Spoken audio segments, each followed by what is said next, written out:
Hello, this is Bob Foster with the SeaChange magazine demo on settings. You can find the Adobe InDesign program on the Start menu. You go up to Adobe CC, click on that, and you find Adobe InDesign in the list. Start that up.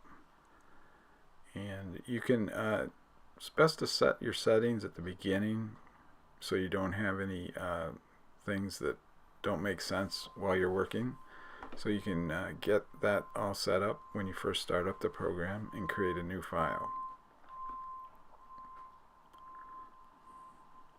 It'll present a dialog box for you with all of the essential settings. So you create a new document.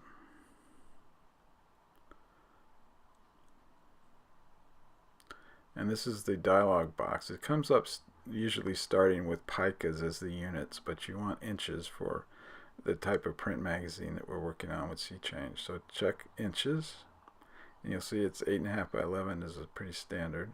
If you're doing a 2-page spread, you want to change the page count to 2.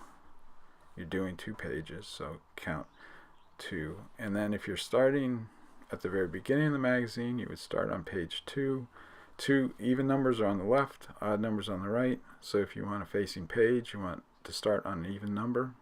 Facing pages are 2 and 3, and you want 2 columns just as a guide if you want to put text in, and you want margins. 1/2 inch is a good size. You also need a bleed space for images that go outside of the page. This is an 1/8 inch, I believe, 0.125. You can make a bleed space larger if you want. You just have to have something in case your images go over the side of the page.